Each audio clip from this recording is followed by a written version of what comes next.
사랑과 축복이 함께 하시기를 바라겠습니다. 여러분, 한 10년 전쯤에 한 정치인이 저녁이 있는 삶이라는 캐치프레이즈로 이렇게 선거운동을 했던 적이 있습니다.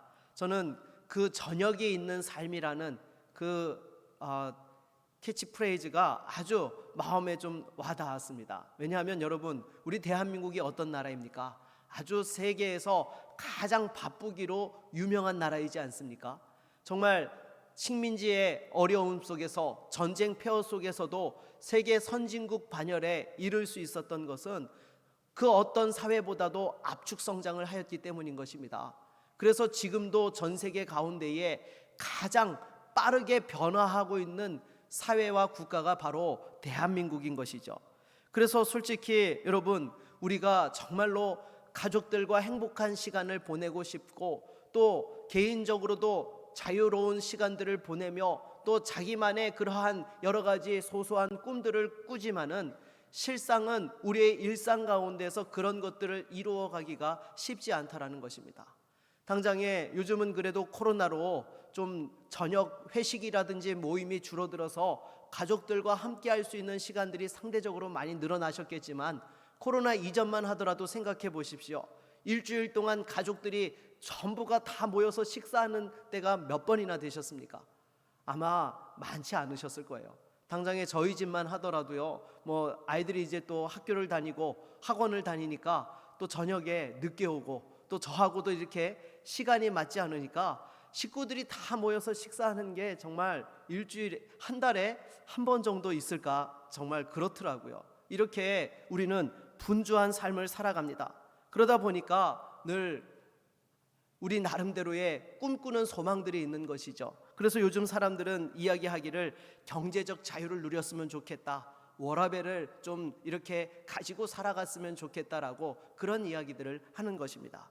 또 교회에 대해서도 마찬가지입니다. 우리가 참으로 코로나로 인해서 어렵고 힘든 이 시대를 살아가면서 상처받고 지친 영혼들이 참된 위로를 받고 치유를 받으며 생명의 기쁨의 그러한 은혜들을 누리는 교회가 되기를 소망하는 것이죠. 그래서 우리 신앙생활 하시는 분들에게 다 물어보면요, 나름대로 꿈꾸는 교회가 있어요. 우리 교회는 이렇게 되었으면 좋겠어요, 저렇게 되었으면 좋겠어요. 그런 이야기들을 막 하는데요, 여러분, 그러다 보면 항상 나오는 것 중에 하나가 무슨 교회 이야기입니까? 예루살렘 교회 이야기예요. 초대 예루살렘 교회가 은혜가 충만하였고, 또 성도들이 함께 제 것을 따지지 아니하고 나누며 공유하고 살아갔던 그러한 초대 예루살렘의 그러한 교회와 같은 사랑이 있고 은혜가 있었으면 좋겠다라는 그런 이야기들을 하는 것이죠.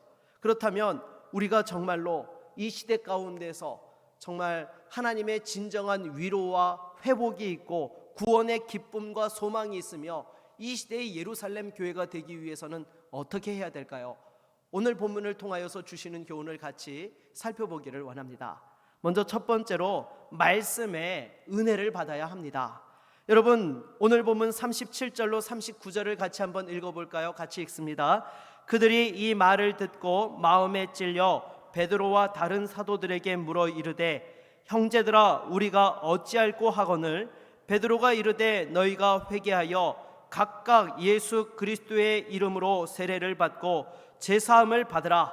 그리하면 성령의 선물을 받으리니 이 약속은 너희와 너희 자녀와 모든 먼데 사람 곧 주 우리 하나님이 얼마든지 부르시는 자들에게 하신 것이라 하고. 아멘. 여러분, 베드로 사도가 말씀을 선포하였을 때에 그 말씀에 찔림을 받아 회개와 순종의 역사가 있었습니다. 이것이 예루살렘 교회를 또한 세우게 하고 또 부흥케 하는데 결정적인 역할들을 감당하게 했던 것이죠. 그래서 여러분, 교회가 이 시대 속에서도 동일합니다. 본질적인 사명을 감당하고 하나님의 은혜와 축복 가운데에서 또한 역할을 감당하기 위해서는 어떻게 해야 되느냐? 말씀에 은혜 받는 교회가 되어야 하는 줄로 믿습니다. 여러분, 말씀의 은혜를 받는다는 것이 무엇입니까? 먼저 말씀을 강단에서 선포하는 목사에게 성령께서 은혜를 부어주시고, 또 더불어 말씀을 받는 성도들에게도 성령의 은혜가 임하는 것이죠. 그래서 여러분, 성령의 은혜가 임하게 되면 그 하나님의 선포되어지는 말씀이 누구의 말씀으로 들려지게 됩니까? 나의 말씀으로 들려지게 되는 거예요. 다른 사람들의 이야기가 아니라 바로 나를 향해서 말씀하시는 하나님의 음성으로 들려지게 되는 것입니다. 그래서 그 말씀의 은혜를 받게 되면 말씀이 내 삶의 기준이 되어지고 생명의 양식이 되어져서 날마다 말씀을 의지하여 살아가는 그러한 삶들이 이루어지게 되는 것이죠.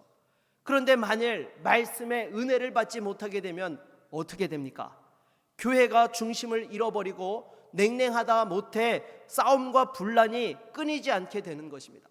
그래서 여러분, 악한 영들이 가장 바라는 것이 무엇이냐? 우리 성도들이 교회에서 말씀의 은혜를 받지 못하게 하는 것, 이것이 바로 악한 영들이 가장 바라는 것입니다. 그래서 말씀이 아무리 은혜롭게 선포되어져도 그 말씀의 은혜를 받지 못하고 오히려 악한 영의 도구가 되어서 분란과 다툼을 일으키도록 그렇게 한다라는 것입니다.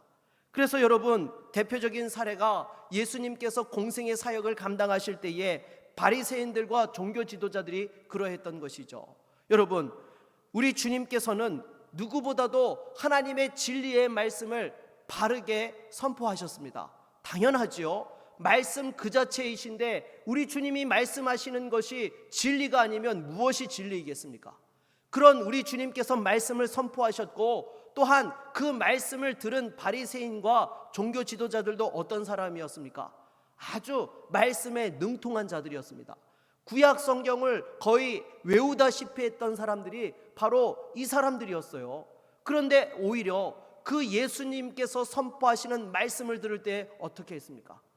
예수님을 대적하고 십자가에 못 박아 죽이는 그러한 역사들을 했다라는 것입니다. 어떻게 이런 일들이 일어날 수 있게 된 것입니까? 결국 여러분, 말씀을 받는 이들이 예수님을 대적했기 때문이죠. 그래서 악한 영들이 말씀의 은혜를 받지 못하게 하기 위해서 그 행하는 행동 가운데 하나가 무엇이냐?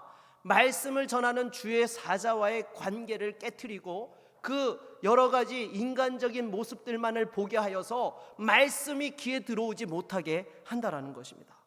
그래서 여러분, 이와 같이 말씀의 은혜를 받지 못하면요, 우리는 하나님 앞에서 믿음으로 살지 못하고 오히려 세상의 제약을 따라 사는 그런 안타까운 상황들이 발생하게 되는 것입니다. 하루는 제 아내가 그런 이야기를 하는 거예요.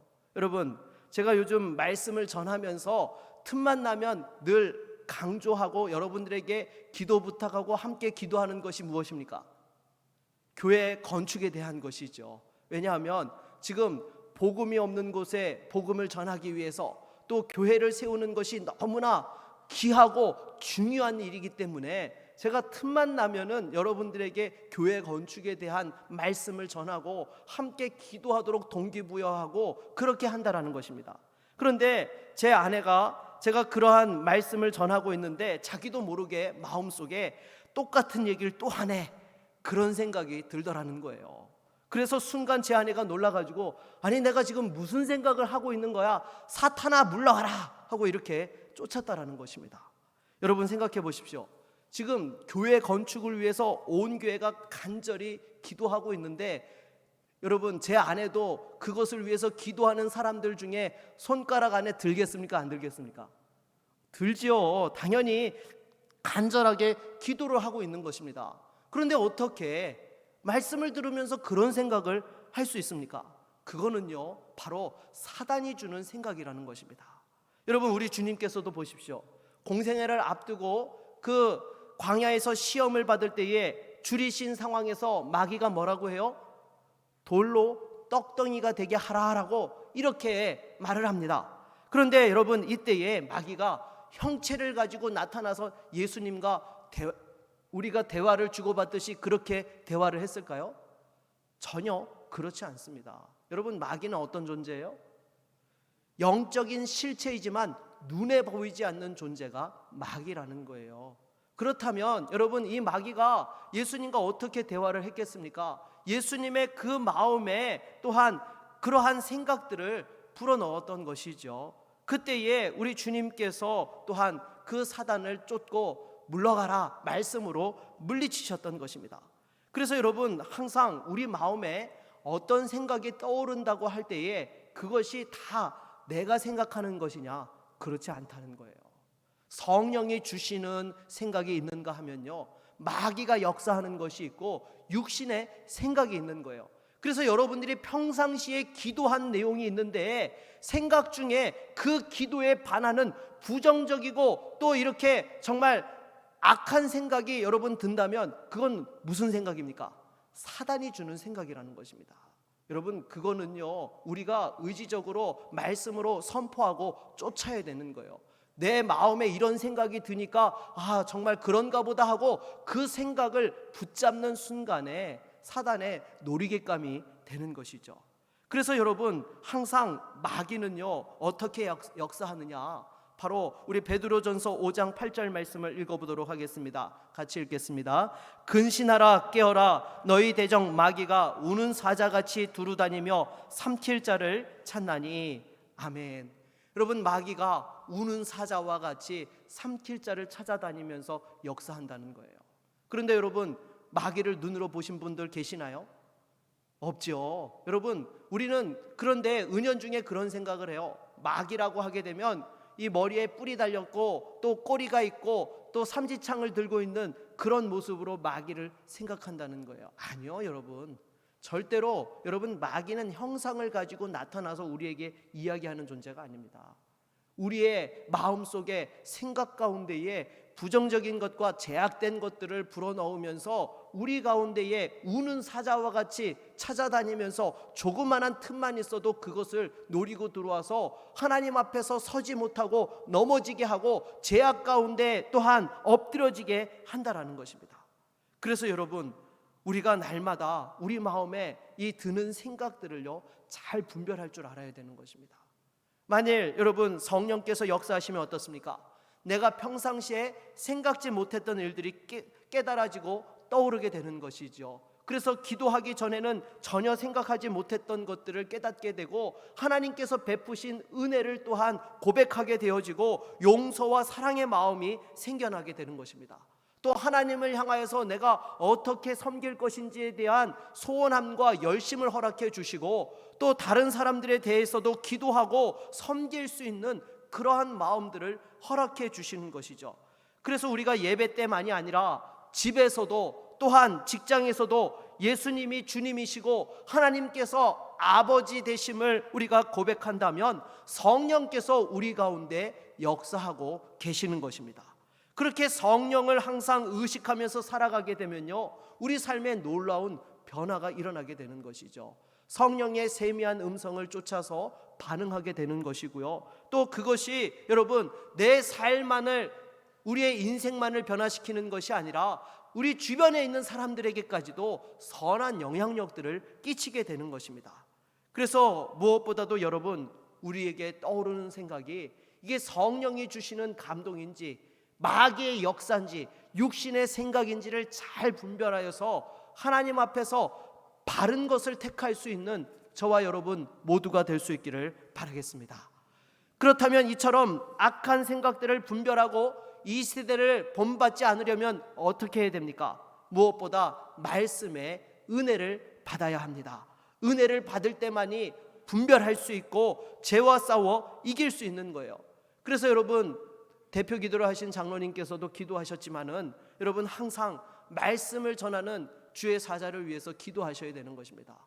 하나님께서 은혜 가운데 강권하여 주셔서 꼭 필요한 말씀을 전할 수 있도록 여러분들이 기도해야 되고요, 또 여러분 자신을 위해서도 기도해야 되는 거예요. 그냥 단순하게 예배 드리러 왔다 가는 것이 아니에요. 정말로 하나님, 제가 오늘 이 한 시간 예배할 때에 예배당 뜰만 밟고 가는 자 되지 않게 하여 주시고 하나님의 말씀을 생명의 양식으로 받을 수 있는 믿음의 성도가 되게 하여 주시고 내 가운데에 하나님의 음성을 듣게 해달라고 그렇게 간절히 사모하고 기도하며 말씀을 받을 때에 여러분 악한 영들이 우리의 생각에 틈타지 못하고 하나님의 음성에 집중할 수 있고 말씀을 통하여 주시는 생명의 양식을 경험할 수 있게 되는 것입니다. 여러분, 만일 우리가 예배 가운데 은혜 받지 못하면, 말씀에 은혜 받지 못하면 어떻게 됩니까? 절대로 중립지역은 없습니다. 말씀에 은혜 받지 못하면 여러분, 우리의 인간의 본성이 죄로 타락하여 있기 때문에 늘 제약된 것으로 달려가게 된다라는 것입니다. 그래서 여러분, 항상 목사가 흠이 있고 부족한 부분이 있다 하더라도 그것을 보는 것이 아니라 여러분들의 영의 유익을 위하여서 다시 한번 하나님을 바라며 말씀의 은혜를 받기에 힘쓸 수 있는 우리 모두가 될 수 있기를 주의 이름으로 축원합니다. 두 번째로, 성도의 교제가 풍성해야 합니다. 우리 42절 말씀을 같이 한번 읽어보겠습니다. 42절입니다. 그들이 사도의 가르침을 받아 서로 교제하고 떡을 떼며 오로지 기도하기를 힘쓰니라. 아멘. 말씀의 은혜를 받고 나면 그 다음에 이루어져야 되는 것이 무엇이냐? 바로 성도의 교제인 것입니다. 여러분, 성도의 교제는 세상 사람들과의 교제와 다릅니다. 단순히 같이 밥을 먹고 시간을 보낸다고 해서, 성도들이 함께 있다고 해서 성도의 교제가 되는 것이 아니라, 진정한 성도의 교제는요, 하나님 주신 은혜를 나누고 함께 기도할 때에 진정한 성도의 교제가 이루어지게 되는 것입니다. 그래서 여러분, 우리가 이처럼 성도의 교제를 하게 되면요, 은혜가 더 풍성해지게 되는 것이에요. 당장에 우리가 함께 영화를 보거나 스포츠 경기를 관람하는 이유가 무엇입니까? 혼자 보는 것보다 옆에 누군가가 함께 있어서 대화를 주고받으면서 그 기쁨들을 나누면서 또한 그 시간들을 보내게 되면 기쁨이 배가 되어지고 즐거워지기 때문인 것이죠.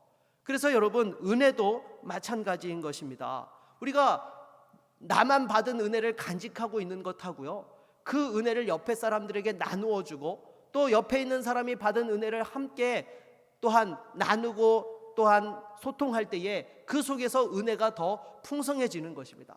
그리고 또한 이와 같이 함께 신앙생활하게 되면 여러분 어때요? 슬럼프가 올 때에도 넘어지지 아니하고 서로가 서로에게 믿음의 울타리가 되는 것이죠. 여러분, 아무리 혼자서 말씀과 기도 생활을 잘한다 하더라도요, 영적인 슬럼프가 반드시 옵니다. 여러분, 당장에 엘리야 선지자를 보십시오. 정말 성령이 충만하고 하나님의 은혜로서 기도하였을 때에 3년 반 동안 비가 내리지 아니하였고, 또 기도하니까 비가 내리며 하늘에 불을 내렸고 850명의 그 우상 선지자들과 싸워서도 당당하게 승리했던 사람이 엘리야 선지자였습니다. 그런데 이런 승리 이후에 이세벨이 엘리야를 죽이겠다라는 그 말에 그 마음이 물녹듯이 녹아가지고 절망하며 낙심했던 모습들을 우리가 보지 않습니까? 그래서 여러분, 옆에 사랑하는 성도들이 있고 믿음의 지체들이 함께 할 때에 그러한 어려움이 올 때도 서로가 서로에게 버팀목이 되어지고 울타리가 되어서 함께 어려움을 이기고 승리하게 되는 줄로 믿습니다. 여러분, 미국의 캘리포니아에 가면 레드우드 국립공원이라는 곳이 있습니다.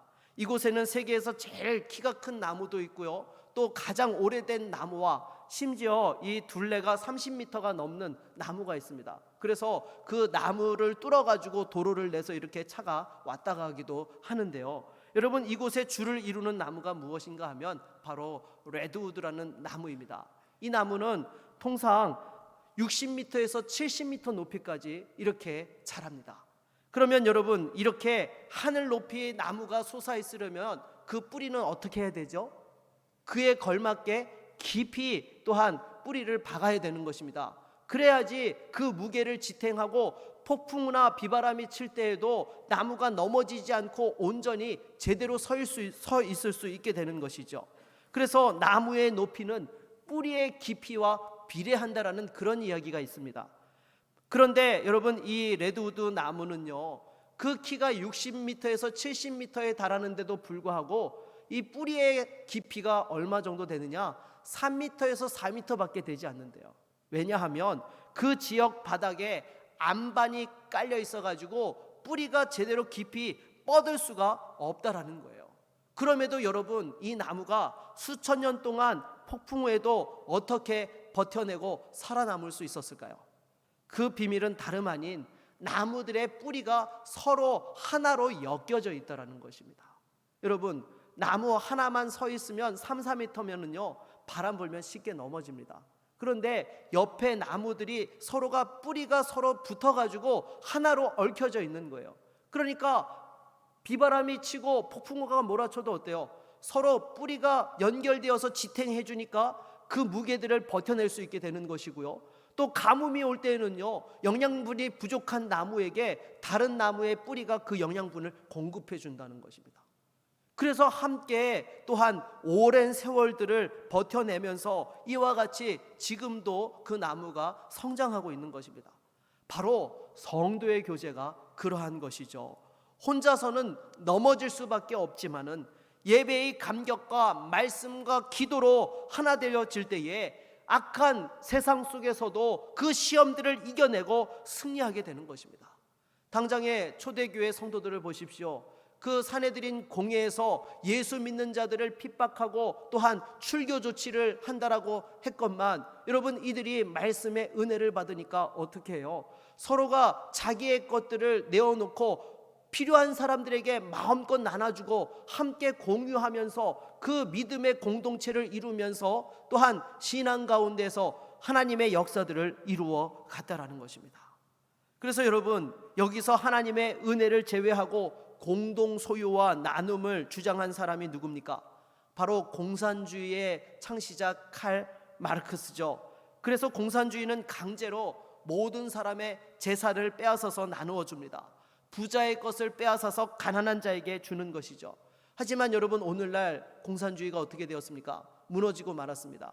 왜냐하면 그 분배자의 역할을 하는 당 간부들이 타락해서 자기들의 배를 채웠기 때문에 결국에는 무너지고 말았다라는 것입니다. 그래서 여러분 이 세상에 어떤 사상이나 시스템도요 아무리 완벽해 보인다 하더라도요 절대로 우리에게 진정한 행복과 평안을 가져다 주지 못한다는 것입니다. 왜 그렇습니까? 인간의 죄성 때문에 절대로 그럴 수 없다라는 것이죠. 그럼에도 진정한 하나됨을 누릴 수 있고 진정한 그 풍요와 축복을 누릴 수 있는 비결이 무엇입니까? 바로 하나님의 은혜인 줄로 믿습니다. 하나님의 은혜가 임할 때만이 인간의 죄성을 뛰어넘어서 진정한 하나됨과 연합과 그 풍성함들을 누릴 수 있게 되는 것이죠. 무엇보다도 우리 교회가 예배의 감격과 더불어서 말씀과 기도로 성도의 교제를 풍성히 나눌 수 있기를 바라겠습니다. 그런데 어떤 분들은 그런 이야기를 해요. 목사님, 요즘 코로나 때문에 성도의 교제도 어렵고 정말 하는 것은 예배밖에 없습니다. 이런 이야기를 하시는 분들이 계세요. 물론 여러분, 우리가 지금 코로나로 인해서 함께 만나서 식사도 하고 또 여러 가지 시간을 함께 잘 보낼 수 없기 때문에 성도의 교제가 안 된다라고 그렇게 생각할 수 있습니다. 하지만 여러분 진정한 성도의 교제는 무엇입니까? 말씀의 은혜를 나누고 함께 기도의 동역을 감당하는 거예요. 그래서 우리가 함께 식사도 하고 놀러 다니지 못한다 하더라도 말씀의 은혜를 나누고 있고 함께 기도하고 있으면 여러분 무엇이 이루어지고 있는 거예요? 성도의 교제가 이루어지고 있는 것입니다. 그래서 여러분 무엇보다도 정말로 주 안에서 서로에게 그 믿음의 울타리가 되어지고 성도의 교제를 통해서 서로를 주 안에서 세워갈 수 있는 은혜와 축복이 있기를 바라겠습니다. 세 번째로는요, 세상에 빛이 되어야 합니다. 우리 47절 말씀을 같이 한번 읽어보도록 하겠습니다. 같이 읽습니다. 하나님을 찬미하며 또 온 백성에게 칭송을 받으니 주께서 구원받는 사람을 날마다 더하게 하시니라. 아멘. 여러분, 교회가 세상에 빛이 되어진다는 것이 무엇입니까? 바로 하나님의 진리의 말씀을 증거하고 그리스도의 사랑을 전하는 것입니다. 그래서 이처럼 하나님의 진리를 전하고 또한 사랑을 드러내게 되면 구원받는 사람들의 숫자가 늘어나게 되고 세상에서도 칭송을 받게 되는 것이죠. 그래서 우리나라에 처음 복음이 또한 전해질 때에 선교사님들이 와서 교회를 세워서 하나님의 진리의 말씀을 가르치고 또 학교와 병원을 통하여서 그리스도의 사랑을 실천하였을 때에 많은 이들이 주님께로 돌아오고 또한 그들이 이롭게 되어지는 역사들이 이루어졌던 것입니다. 그러한 일들이 있었기에 또한 오늘날 우리나라가 발전하고 한국교회가 이처럼 사명을 감당하게 된 것이죠. 그래서 우리도 거저 받았기에 우리 교회도 또한 복음을 전하고 그리스도의 사랑을 실천하는 것에 힘쓰고 있는 것이죠. 그 가운데 대표적인 것 중에 하나가 무엇이 있습니까? 우리 교회가 감당하는 그리스도의 사랑을 실천하는 것 중에 하나가 외국인 사역인 것입니다. 솔직히 여러분, 우리나라가 지금 인구가 이제 출산율이 낮아져 가지고 줄어가기 시작을 했습니다. 이런 상황들 속에서 여러분, 결국에는 어떻게 이 부족분들을 채우게 될까요? 외국인들이 들어와서 일정 부분들을 또한 채우면서 함께 살아가게 될 것입니다. 그러나 워낙 단일 민족 사상으로 오랫동안 살아왔기 때문에 서로 다른 문화가 공존하게 되는 상황에서 이전과는 볼 수 없는 수많은 문화 충격과 어려움들이 사회적으로 발생하게 될 것입니다. 여러분, 이럴 때에 완충 역할을 해줄 수 있는 것이 무엇일까요? 그것이 바로 교회입니다. 여러분, 교회는 복음 안에서 인종과 문화에 상관없이 진정한 하나됨을 누릴 수 있는 그러한 공동체가 교회인 것이죠. 그래서 여러분, 우리 교회가 이 선교에 대한 사명도 있지만 그리스도의 사랑으로서 또한 이 외국인 지체들을 살피고 또 부서를 만들고 외국인 근로자 상담센터를 운영을 하고 있는 것입니다. 그래서 시에서 관련된 그 부서 담당자들을 만나보아도요, 교회에 대해서 고맙게 생각을 해요. 왜냐하면 여러분, 행정적으로 또한 물질적으로 그 도움을 준다라는 것이 정말 큰 도움이 되지만 일정 부분 위에는요 한계가 있기 때문이에요. 사람이 여러분 돈만으로 살아갑니까? 그렇지 않습니다. 관계 속에서 인정받고 축복하며 자신의 가치를 발견하게 될 때에 그 가운데 건강하게 또한 사회의 일원으로서 역할을 감당할 수 있는 것이죠. 그런데 여러분, 이러한 관계들을 잘 맺어갈 수 있도록 할 수 있는 것이 여러분 세상에서는요 쉽지 않다라는 거예요. 왜냐하면 이익을 추구하고 있기 때문에, 또한 나보다 못하다고 생각하면은 제쳐두는 경향들이 있기 때문에 그러한 것들이 잘 이루어지지 않는 것이죠. 그러나 교회는 어떻습니까? 그리스도의 사랑 안에서 우리가 함께 또한 어우러져서 하나 되어질 수 있게 되는 것이죠. 그래서 저는 바라기는요, 우리 교회가 이제 외국인 형제 자매들을 섬기는 것에서 머무는 것이 아니라 이들이 또한 교회의 일원으로서 제대로 자리매김하며 역할들을 할 수 있기를 바라겠습니다. 그래서 여러분, 우리가 벌써 20년 이상 이 사역을 이어왔는데요, 정말 우리 외국인 형제 자매들 중에서도 교회 안수 집사님도 나오고 권사님도 나오고 또 나중에 시간이 흘러서 교회에 장로님도 나와서 함께 섬길 수 있는 그러한 교회로 설 수 있어야 되는 거예요. 그래서 감사한 것은요, 그래도 지금 외국인 부서의 부감을 누가 맡느냐, 이전에는 우리 한국인 성도님들이 맡았는데 지금은 해당 나라 우리 외국인 형제 자매들이 지금 부감을 맡고 있다라는 것입니다. 그래서 무엇보다도 우리 교회가 세상을 향해서 함께 더불어 살아가는 것이 무엇인지를 그리스도의 사랑 가운데서 보여줄 수 있는 우리 모두가 될 수 있기를 바라겠습니다. 그런데 여러분, 여기서 우리가 주의할 것이 있습니다. 무엇인가 하면요, 세상에 칭송받는 것입니다. 여러분, 이 부분에 있어서 우선순위가 흔들려서는 안 됩니다. 교회가 복음 전도의 사명을 감당하는 것하고 세상의 칭송을 받는 것하고 어느 것이 우선순위에 있습니까? 전자입니까? 후자입니까? 전자인 것이죠. 복음 전도의 사명 감당하는 것이 우선하는 거예요. 이거를 제쳐놓고 세상의 칭찬을 받으려고 한다면 교회는 맛을 잃어버리는 소금이 되고 마는 것입니다. 그런데 종종 이런 일들이 벌어지는 일들이 있습니다. 왜냐하면 세상은 복음을 전하는 교회를 원하지 않습니다. 단지 사랑과 구제만 실천하기를, 봉사만 섬기기를 원한다라는 것이죠. 그렇지만 여러분, 우리가 교회로서의 교회됨을 유지할 수 있는 가장 첫 번째는 복음 전도에 있다는 사실을 우리는 잊지 말아야 될 것입니다.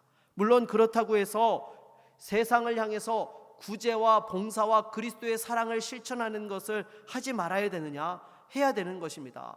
여러분, 왜냐하면 성경이 분명하게 하나님을 사랑하고 이웃을 사랑하라고 말씀하셨기 때문에 당연히 해야 되는 거예요.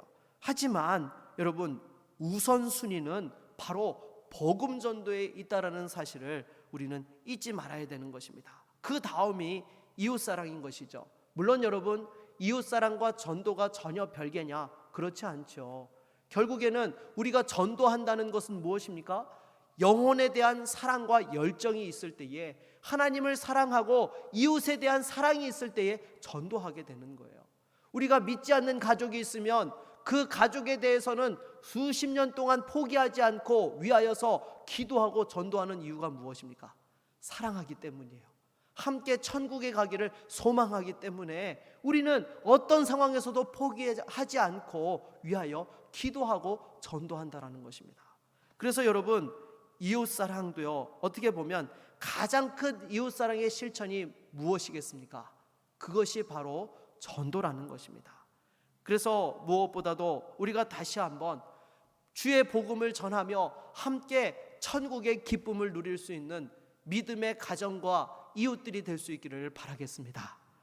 그리고 여기서 여러분, 한 가지 더 주의할 것이 있습니다. 복음 전도가 1순위라고 해서 세상에 대해서 우리가 아무렇게나 살아가도 여러분 됩니까? 안 됩니까? 안 되죠, 여러분. 우리가 복음 전도가 우선이지만요, 그럼에도 세상에 해를 끼치면요, 누가 예수를 믿겠습니까? 너나 잘 믿어라, 그렇게 이야기하지 않겠습니까? 당장에 오늘 본문의 예루살렘 교회도 보십시오. 서로 어려운 이들을 돕고 또한 베풀며 섬기는 것에 본이 되어지니까 백성들에게 칭송을 받고 많은 이들이 예수 믿고 주께로 돌아왔다라고 말씀하고 있는 것입니다. 사랑하는 여러분, 무엇보다도 우리 교회가 이 세상 가운데서 정말로 참된 진리의 말씀을 증거하고 그리스도의 사랑을 실천하면서 이 땅에 진정한 빛의 역할을 감당할 수 있는 교회와 성도들이 될 수 있기를 바라겠습니다. 말씀을 맺겠습니다. 여러분, 정말 행복한 교회가 어떤 교회입니까? 숫자가 많고 재정이 넉넉하다고 되어지는 것이 아닙니다. 진정한 행복한 교회는 말씀에 은혜 받는 교회인 줄로 믿습니다. 날마다 하나님께서 살아계셔서 말씀하시는 그 은혜를 누리면서 생명의 양식을 나누고 또한 성도들이 함께 풍성한 교제로 하나 되어지고 또 복음이 무엇인지를 말과 행동으로 세상에 보여주며 또 다음 세대가 주 안에서 건강하게 성장하는 교회가 진정한 풍성한 교회요, 은혜로운 교회인 줄로 믿습니다.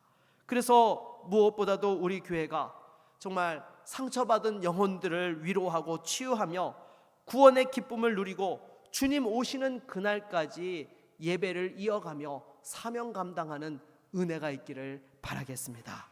그래서 코로나로 어려운 상황들 속에서도 교회의 본질을 회복하고 진정한 기쁨의 신앙생활을 누리며 하나님께 영광 돌릴 수 있는 믿음의 종들이 다 될 수 있기를 주의 이름으로 축원합니다.